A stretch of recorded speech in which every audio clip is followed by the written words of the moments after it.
Well, over recent years in Formula One, we've become used to dominant displays, but they've usually been handed out by the man who has won every Grand Prix held at this track since it came back onto the calendar. All except one. Today's won in dominant fashion by Lando Norris, not the home favourite Max Verstappen. It was an astonishing win by almost 23 seconds. The tide has turned in the Formula One World Championship. Hello, folks. Welcome to your post-race show here in the paddock with me, Will Buxton, with Jolyon Palmer and newly promoted to Formula One for 2025, Jack Doohan. Jack, that was some drive today by Lando Norris, almost 23 seconds over the line. Exactly. You know, I was kind of hoping that Lando could have fought back to some of the comments and hold pole position down in the turn one, and when he lost it, I was a little bit devastated. He was hoping that as well, mate. I'm sure. But then you could see, he kind of had it in his hands. He was staying around 1 to 2 seconds, and just as it seemed for that Red Bull started to take off on tyres, he pushed within 2 or 3 laps that he wanted. He was passed, and he just never seemed troubled after that. Honestly, it was on another planet. Extraordinary race, and I think he was going to be super, super happy with that. He will be happy with that, won't he, Jolyon? Plus the point for fastest lap as well.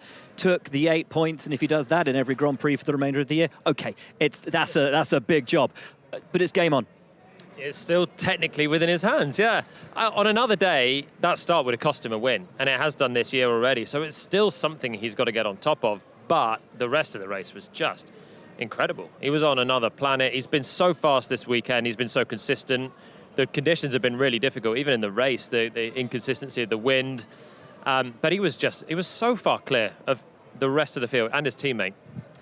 He was clear of his teammate. Strategy at McLaren, again, some big question marks over that, which we will cover off during this show. Max Verstappen having to make do with P2, but a brilliant day for Ferrari. Charles Leclerc, he told me this morning, we can't be happy with P6, even though that was above expectations for qualifying, wasn't feeling too confident. Brilliant utilization of the strategy, the undercut on the podium on a day where they didn't expect to be anywhere close. I think they were a clear underdog today. I don't think they were really on a huge radar, and they just played it safe. They did a great strategy. They used the clear track when they could, and I don't really know that they would have expected to be P3 today. So I think they'll be quite happy, analysing what actually made that happen and trying to continue that. Yeah, I think it might have been the performance of the race, to be honest. I mean, Lando obviously was the headline grabber and won by so far, but I don't think Charles put a foot wrong. He got a good start. He took a key place at the start.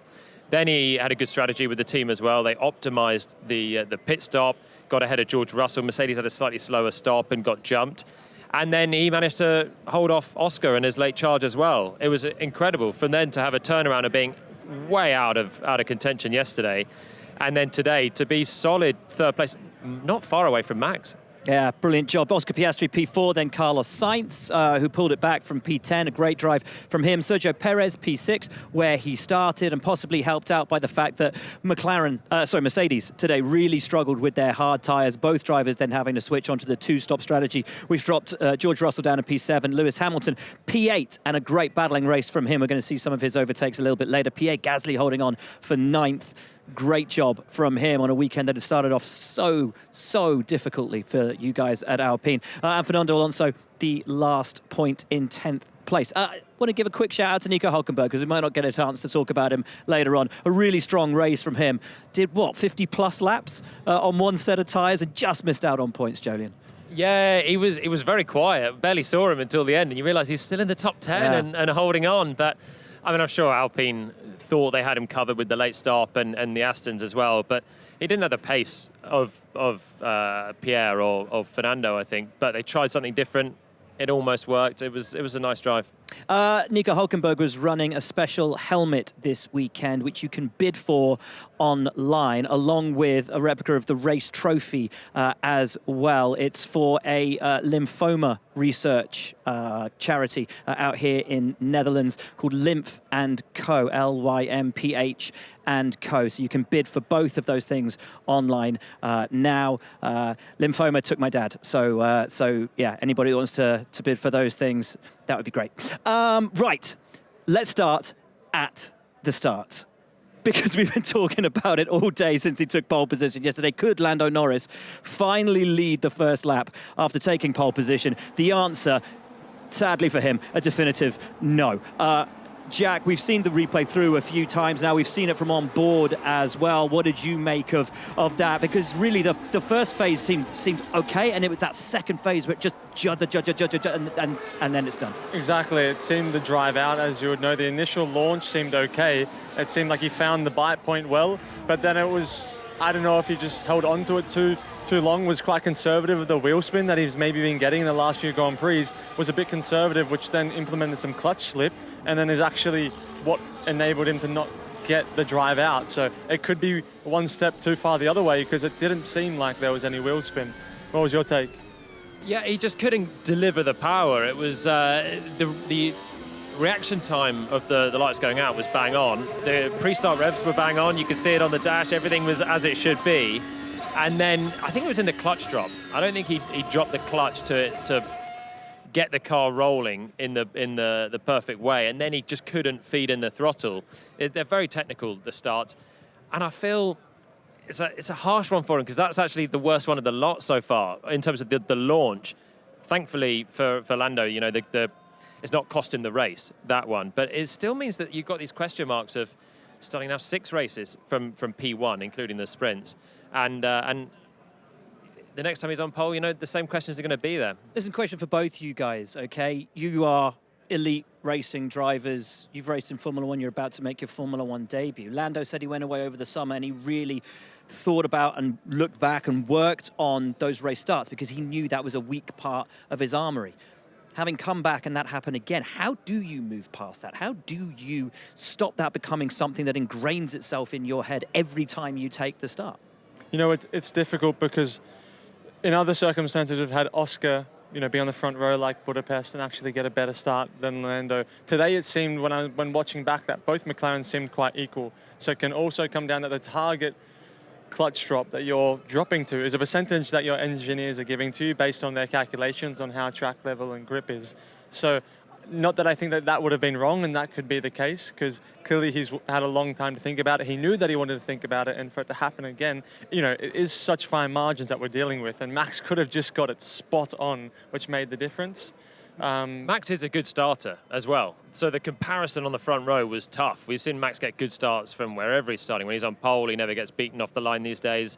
And you're right, Oscar didn't get a good start. Checo didn't get a good start either from 5th. So maybe the track grip wasn't there, which sort of compounded the issue there for him.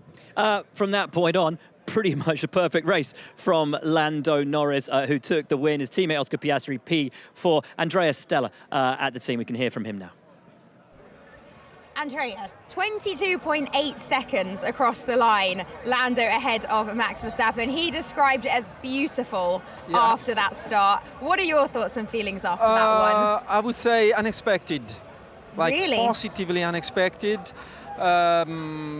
You know, we would have never thought that coming to Zandvoort, which has been a difficult venue for us, a difficult circuit in the past, we could put together such a strong performance in qualifying and then confirming this in the race. I'm just very happy for the team, very happy for Lando himself. I think he has just proven the level of competitiveness he can pull off. We know that, we've always known that. He's been absolutely faultless this weekend, and a little bit of a shame for Oscar, because he had the performance to be definitely part of the podium, and I think he had the performance to put Max under some pressure, but unfortunately we got stuck behind Leclerc and we couldn't overtake. But overall, yeah, just positively unexpected, I would say. Well, a very, very incredible result for you guys. How much of this do you think is down to the upgrades that you brought this weekend? Is that perhaps why it was even more unexpected? Has the upgraded package brought more than you were anticipating? Well, the performance gap advantage that we had this weekend is bigger than the size of the upgrades in terms of lap time improvement. So I think overall this is a circuit that just seems to suit our car very well, and obviously having the upgrades, it might have added some performance, but I wouldn't say the upgrades, they were necessarily the whole positive advantage that we enjoyed. However, to once again deliver upgrades that behaved as expected, I think is just you know, like it's just an opportunity for me once more to say that thank you very much to the entire team at McLaren for the quality and the hard work that they have been pulling off. And yeah, there will be more projects coming for the next races, and is making the final part of the season exciting. And final question, the Constructors' Championship, that gap is lowering down to 30 points, I believe, now. Do you feel like it's well within your grasp and you could really take hold of that one? Let's say we keep believing in it. You know, like we believed it before this event, and now even more. At the same time, we are talking about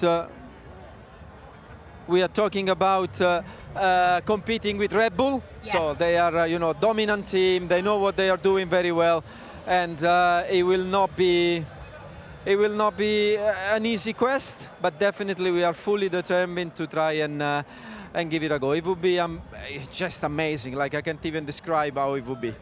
Well, enjoy celebrating this victory and good luck for Monza. Thank you very much. Cheers. Thanks to Ariana Bravo on the questions there. Great interview with Andrea Stella. Gabriel Bortoletto has joined us. Hello, my friend. How are you? Third and reserve driver down at McLaren. What a weekend for the team. Absolutely incredible. What's the vibe been like in the garage? I mean, it's indescribable. It's amazing. I mean, everyone is so happy in the team.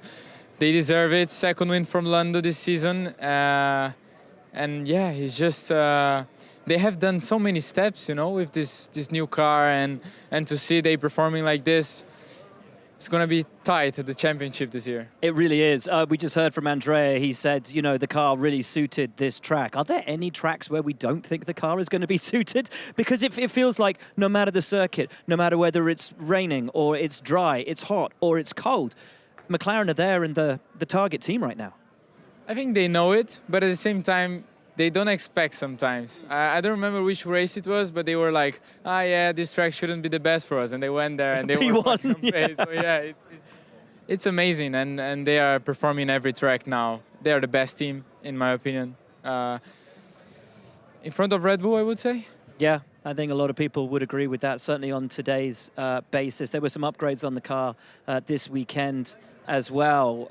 What kind of a vibe do you get within the team of how well everything is gelling, how happy they are when those upgrades go on the car, that they're just working immediately?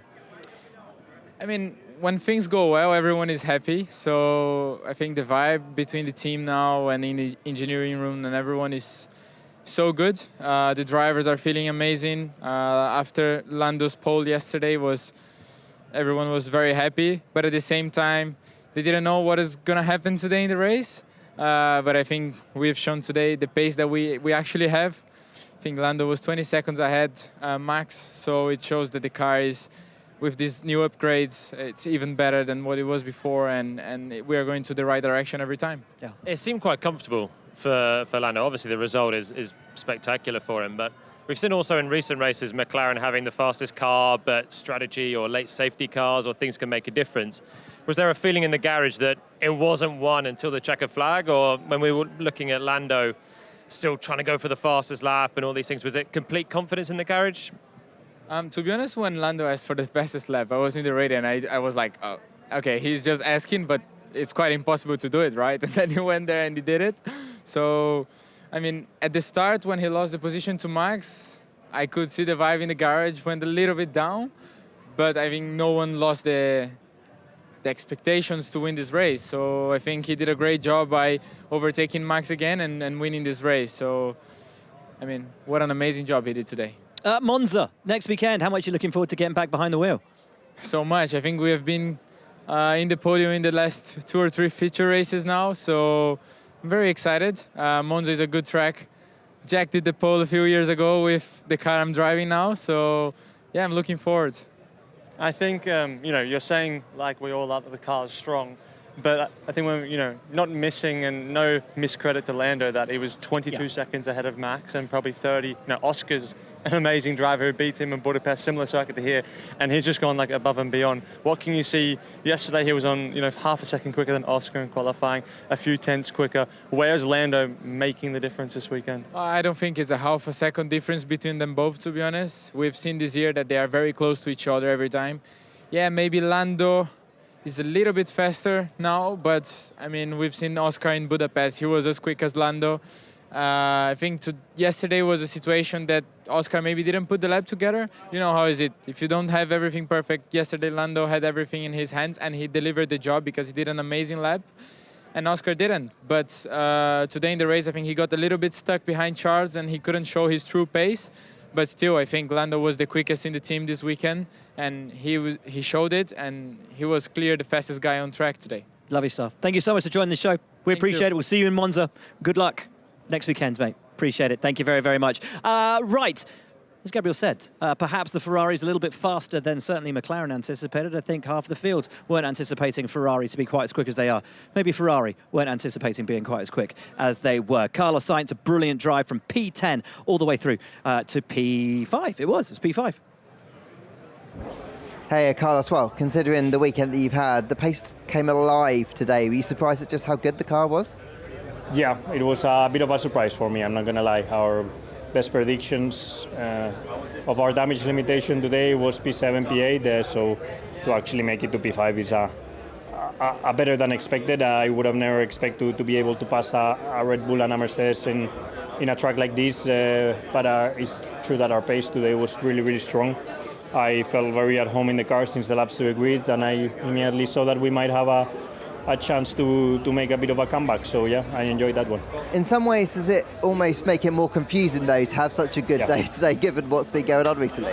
Yeah, I think you need to wait until the end of the weekend to assess the whole weekend performance. No, and it's clear that obviously with a normal weekend Q3 yesterday I should have made it, but not better than P6, P7 like Charles was.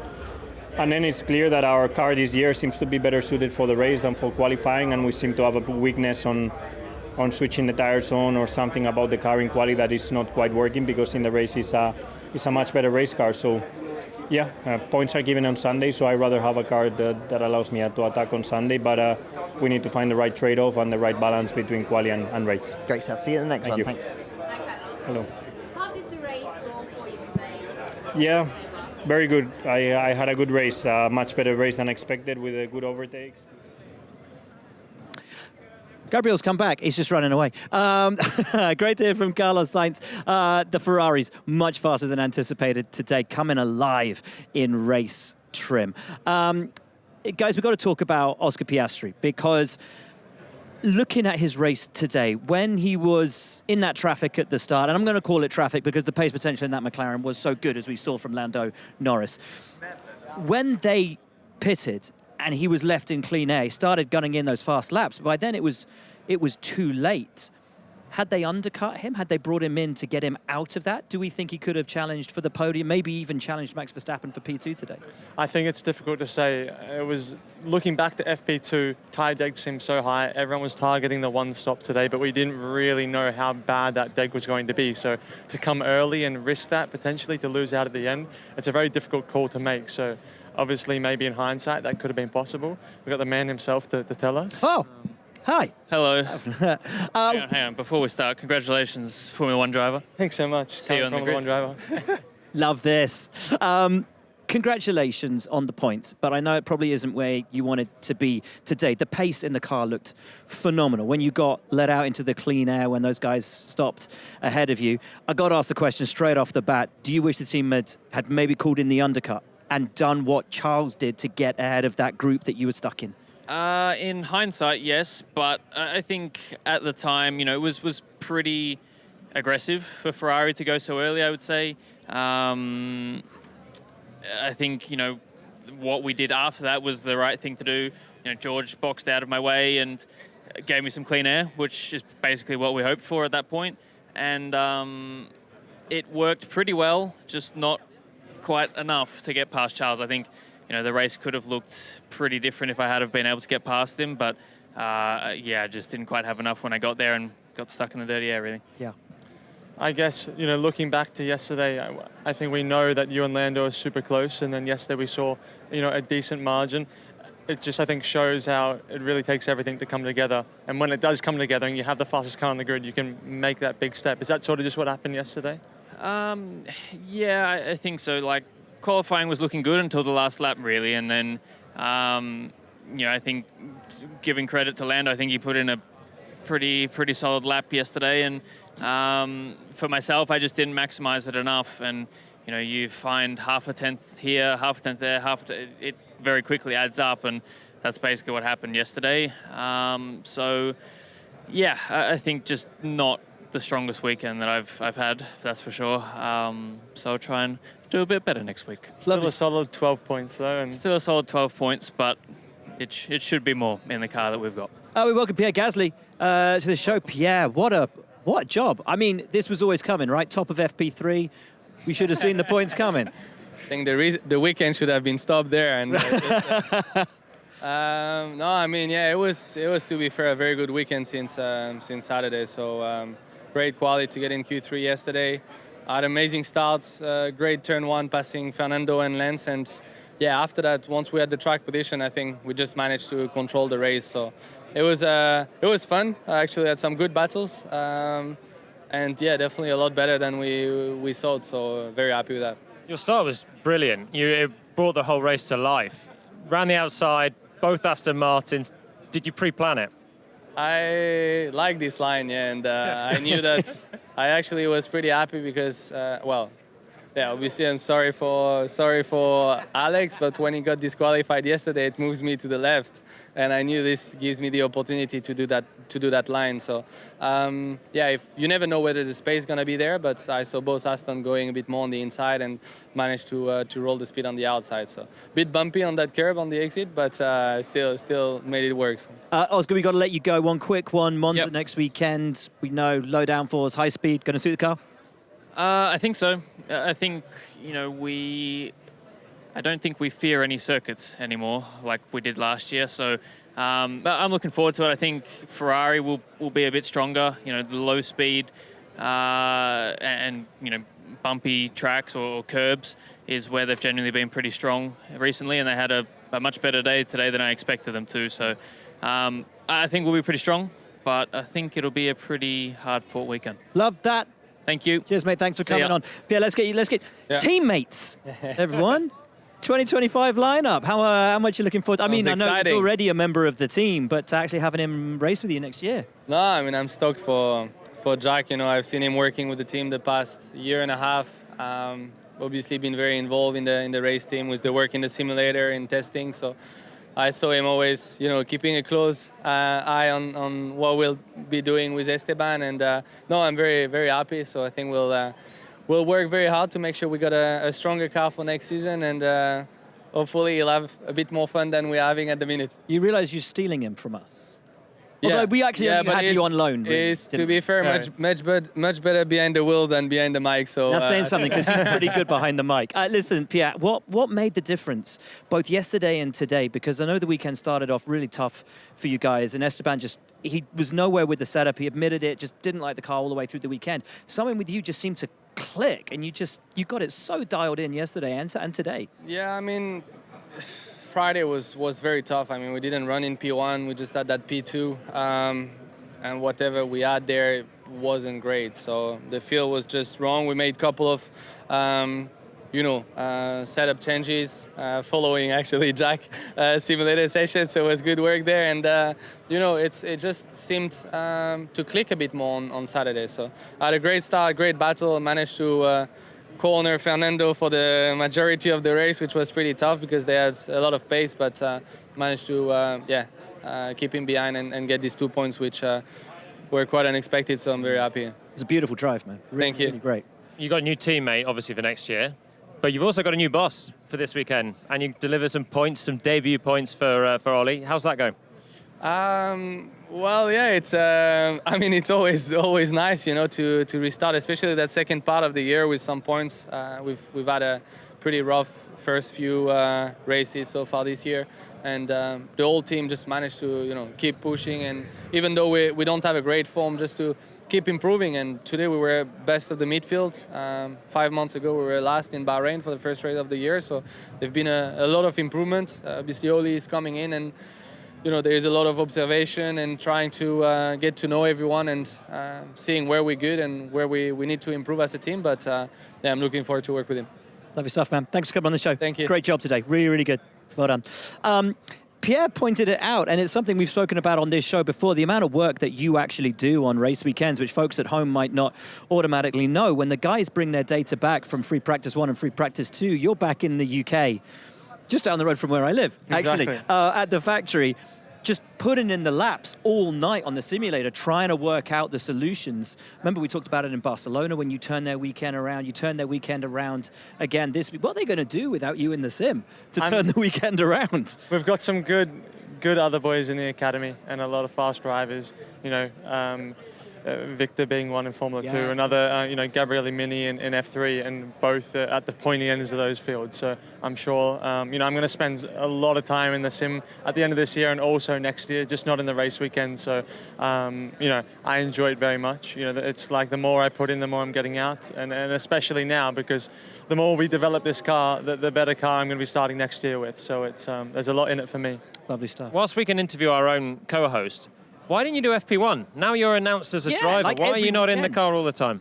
You know, there's obviously 2 FP1s that I can acquire from both drivers, and since this new rule, it's obviously important that drivers put these things in their contracts to ensure that there's not something taken away. But you know, for the remainder of the year, I'd like to get back behind the wheel over the weekend. So, Are they going to put you in for the circuits that you haven't raced on in F2? you know, that would be great. That would be ideal. I don't know yet. You know, I'm happy I'm racing next year. Really. I'm not really pushing anything. So for me, that is more than enough. And you know, anything else that would be presented to me would be a bonus. We'll get Ollie Oakes on the show. Don't kick up a stink. Yeah, I know. I like your style. Head down. You got the seat. Get on with it. Take one box at a time. Sign one box at a time. Sign one box, exactly. There we go. I can't believe they didn't give you a better pen. Which pen did I have? You had, you know, like one of those blue ones with the 4 different colours. You know why? Because it had Alpine on the side of it. Ah, really? Yeah, but you couldn't see it because my hand's covering it. So I had this really nice, like, you know how you can buy like pens for $20 that are like look quite good. I had one of those nice ones that would have looked really good. Like a beautiful calligraphy like pen. Alpine pen. I'm like, it's gonna put ink on the paper, so I don't really care. Doesn't matter, does it? Right. Toto Wolff, we'll be hear from him in a moment. As we were saying, Mercedes forced to go to a 2-stop strategy today, and that is because they started believing that they could make the 1-stop work. The hard tyre, though, hit such a large drop-off, such huge degradation that both Lewis Hamilton and George Russell forced to take that second stop. But for George Russell in particular, no pace on the soft. Let's hear from Toto Wolff. Toto, P7 and P8, can you just talk us through how you reflect on that race for both sides of the garage? Yeah, that was pretty bad. In last race weekend, you finished first and second. And then 7 and 8, we clearly got one junction or more junctions wrong in how the car was running. And that's why it's very bruising, but sometimes you need the bruises in order to, you know, to make a big step again. Can you talk us through the strategy decisions there, especially in terms of George Russell going for that 2-stop? We could see that there was struggles on the harder tyres, but can you just talk us through it? I think he just terribly ran out of tyres. So that's why we had to switch to the 2-stop. Lewis had a lock up and down to the canvas, and that's why also a 2-stop there. But overall, Lewis's pace was good. I think that was correct. On George, there was a different setup direction also that we need to evaluate. But there was more to it, I believe, than what we see at first sight. Okay then, and looking ahead, as you mentioned yourself, you've come off of the back of such a dominant performance before the summer break. Is this just a weekend where there was a slight blip? Are you feeling confident that looking ahead you guys will be back to where you were before we left off? Because everyone thought you were super quick this weekend ahead of the race today. Yeah, I'm never confident, you know, the glass is always half empty and not half full. So yeah, I think lots of learning, and then next weekend, you know, we just have to show it on track rather than predict too much. Thank you very much, Toto. So those tyre struggles for Mercedes ultimately giving Sergio Perez a bit of a reprieve, who had dropped a few places in the Grand Prix, but ultimately, Jolene, he finished where he started in P6. Will that be a positive weekend for Sergio, given the struggles that he had before we went away for the summer break? He started 5th, did he not? I think. So You're right, I'm wrong. Place. Charles started 6th. So I think he'd be disappointed to lose 1 place, but obviously the Red Bull car wasn't easy this weekend, and Ferrari came alive through the race. Yeah. So Mercedes very disappointed in qualifying, and then the race, obviously a bit of drift. So Checo beat them. He was closer to Max this weekend. It's been a great Max circuit and not necessarily a great Checo track, this one. I think the next ones are going to be where he's going to be pushing to get back towards a podium. Oh, yeah, heading towards Baku. He loves Baku. Loves Baku. And Monza and Singapore. There's a run of Sergio Perez tracks coming up. Yeah, there really, really are. We've touched then on Ferrari briefly. We've touched on Mercedes. When we look at Red Bull and the car this weekend, Joleon's saying not really to Sergio Perez's liking, but also not really to Max Verstappen's liking this weekend. He said during the Grand Prix himself he wasn't getting what he needed from the car, definitely wasn't getting what he needed from the tyres, and he looked to have been struggling with it all the way through the weekend, Jack. Is that a trait that we've seen kind of continuing through this season, or did you see anything from the car this weekend that made it ostensibly worse than we've seen in recent races? Not that I've specifically seen. You know, this is a track with very similar characteristics than Budapest, somewhere where the McLaren was very strong, where the Red Bull was struggling a little bit more so. But you heard Max, especially in the first half of that stint, once Lando had passed, I think even 5 laps before, he was explaining that his tyres felt numb, that he didn't feel like they were working, that they were just harder than normal, and he wasn't really getting the traction, he wasn't able to lean on it. And at the end of the day, no matter how your balance of your car is, the things that are giving you your feedback is the tyres sticking to the ground, which can be activated by a lot of things, but they seem to have quite a lot of problems. Max hasn't been happy for a while, especially after this summer break. So P2, 18 points. I guess they're going to try and stay as close as they can to Lando, but still, it's not where they want to be. The curb riding's been a known problem, but actually the balance just seemed a bit off, understeering and oversteering. He was fighting the car even regardless of the curbs and bumps. So they're just missing downforce now compared to McLaren, I think. I think Max did as much as he could to be second. I think Ferrari had a quicker car than Red Bull today in the end. They did indeed. Carlos Sainz just signing some autographs and posing for some photographs and grabbing a microphone, and just one last photograph there. Hello, Carlos. Hi. Great race. Hi, congrats for your drive. Thanks, brother. Thank you. Brilliant race today. We just heard from you a little bit in the pen, but I mean, really, how unexpected was that coming into the day when you woke up this morning? Do you think you'd have a race that good? No, definitely no. I think it's a bit the tendency of this year. It's very difficult to understand what's going on with these cars. Why we are almost a second off pole yesterday, and I was genuinely out of Q3 in pure pace. Obviously, I didn't do any running all weekend, but I was honestly, a car yesterday didn't feel good at all, and it was quite a miserable day for all of us in Ferrari. But suddenly today, already in the laps to the grid, I felt the car working a lot better, working the tires better, and that gave me immediately a bit more hope. Honestly, I was not expecting to finish better than P7 because passing a Red Bull and a Mercedes in a track like this, so it's almost impossible. But I had so much pace, honestly, that I could see that it was possible, and we actually passed Checo, and I was going to get George when he boxed, and we were only 5-6 seconds away from the podium, so it was a good result. So is it just a completely different beast when you fill it up with fuel? I don't think it's the fuel, if I'm honest. I think because we had low fuel at the end of the race and the pace was good. Yeah. I think it's something to do with switching on the tires in quali, the way the car works, even a slight wind direction change that it was yesterday in quali hurt us, I think, more. I don't know. Look, I don't understand it. I don't think anyone does. I don't think even Red Bull, Mercedes understand why they are quick sometimes and slow others. It's Formula One nowadays.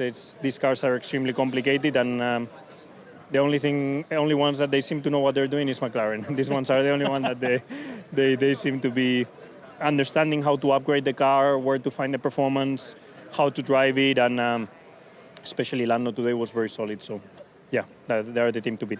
You put on some lovely overtakes, though. We enjoyed some outside, some inside. Big one on Checo. Talk us through that one. Yeah, it was a late one on Checo because every time I was trying to go around the outside, he was squeezing me on the left towards the gravel. And I said, okay, if I need to make it stick, I need to brake in Amsterdam, no? And yeah, I went to brake in Amsterdam, and I thought I was gonna miss completely the corner, but I actually made it stick around the outside, especially with speed delta. You know, when we open the RS, we get every second of slipstream that we can. We arrive to that braking point 30, 40 kilometers per hour with a tailwind, and you don't know if the car's gonna stop. And it was a tight one, but a fun one. Lovely stuff. We'll see you in Monza, Ferrari home race in a couple of days' time. Thanks for coming on the show, Carlos. We've got to let Jack go as well. You've got to get a plane, haven't you? You've got to go home. Plane back, and testing and then a couple of days of sim, and I'll be back in. He's on half days already. Honestly, big time. Unbelievable. You've Big changed, time. Jack. Never changed, boy. Never changed, mate. We're so happy for you. Thank you so Genuinely, much. so happy for you, buddy. Really appreciate that. We'll see you in Thank you Monza. both. Cheers. Thanks, my friend. Right, we heard from Carlos about what a brilliant job Lando Norris did today. Jack said it, Jolyon said it, we've all said it. It was an astonishing drive from Lando Norris to take his second Formula One victory by almost 23 seconds. Let's hear from your race winner. Hey Orlando, well, if you weren't driving like a world champion before, I'm pretty sure you are now. Just how delighted are you, not just with the win today, but the way you fought back after that difficult start? Yeah, I'm not sure honestly what happened at the start. Again, something different to what we've had. And I mean, both Oscar and myself didn't have a great start, so I don't know if we misjudged something or I'm not sure, but we'll look into it, we'll review it and do it better for next time. But the main thing is we stayed calm after that.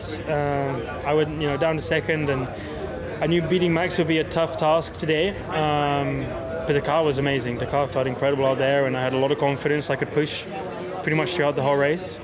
And he seemed to just struggle a little bit more with degradation and just pace, And honestly, the overtake was quite straightforward. I had one opportunity, I maximized that, and as soon as I got into lead, I could just control things and go at my own pace and do what I need to do and what I want to do. And it's almost easier being there than it is in second sometimes, but other times it's vice versa. So today was just a nice controlled race. Pace was incredible and even saved a little bit for the final lap at the end. The pace was, like you said, extraordinary. Where on earth did it come from? Checo's calling it scary. Like, you were 20 seconds clear for a Red Bull. Like, what a turnaround, right? Like, honestly, what a turnaround.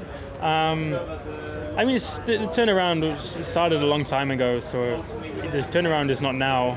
Now is when we're proving what we've done and the hard work that's gone into it. But this started over a year ago, at least a year and a half ago almost. So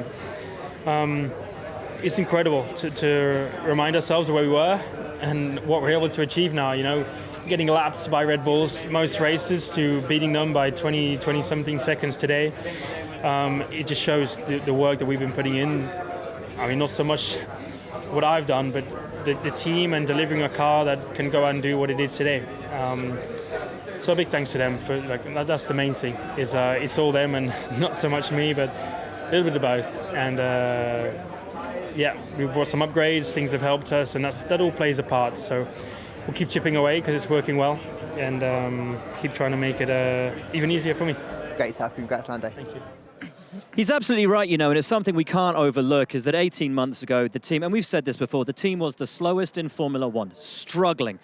But every upgrade they've brought, every step forward they've taken to being in the point now where a team that couldn't be beaten last year and went on the most incredible run of success that Formula One has ever seen could get beaten today by 23 seconds on merit is astonishing. Ruth Buscombe-Davey joins the show. Ruth, a fascinating race today in terms of strategy. Let's talk about Charles Leclerc. That undercut bought him so many positions. It was a beautiful strategy, so well implemented. What did you make of it? Yeah, bravo Ferrari. I think it was a great call by Ferrari. Those three cars, they were all in a bit of a kind of an undercut position. So you had George Russell, you had Charles, and you also had Oscar Piastri. And it was Ferrari that decided to pull the trigger first. They went for it, and their reward was 2 positions and actually a podium position with a car that on pure pace isn't really going to be one that is going to actually be able to have the pace itself. And if you look into this, which is what we call a race trace, this is time gaps. So you see the orange line of Lando Norris, he is winning the race rather successfully there, 23 seconds, and it's just pure car pace there,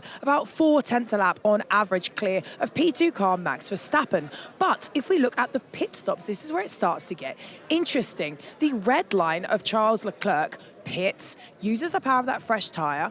1 lap later, the Mercedes, they react. Now, they get undercut, they lose 1 position, but McLaren keep going. They lose both positions. Try to build a tyre advantage, but you see that fast orange line of Oscar is coming through, but then he gets stuck. Now, on pure pace, that car doesn't look dissimilar to Lando's car. So potentially, if they'd gone for the undercut themselves, one, they would have probably been able to undercut Mercedes themselves, given their car pace, and two, maybe even have been in contention, looking at that car pace, if you extended that orange line right as a triangle, to have taken P2 off of Max Verstappen, that was about 0.4 a lap slower. Now, this is what we call a what-if scenario. Your engineers are going to sit back down, they're going to have a look at it, they're going to understand it. But I think they'll be fairly happy engineers, covered in champagne, because, of course, the other car did win the race so successfully, 23 seconds. And what I really liked, a little bit of last-minute strategy, they spent the last 4 laps of the race charging that battery pack so they could go for the fastest lap attempt. It was 100% deployment on that final lap. Wow. That fastest lap was a metronomic, and they managed to take it by, I think, about a couple of hundredths off of Lewis Hamilton, who held the fastest lap because he did the 2-stop. I love that from Lando as well. How much he wanted that fastest lap was just good to see, the hunger to get every single point into this final part of the season. I don't feel like McLaren had a blooper for the strategy. We've spoken about them a few times, and they've had a few bad ones this year. The Piastri one, like you said, it could have been better. But when you look at what Lando could do in the car, he lost the lead. He managed to make it past on track on Max. So I think, had Lando been in the second car today as well, I still think he would have been able to pick off a George Russell in the first stint, a Charles Leclerc in the second stint, maybe a Verstappen. They could have optimized the strategy.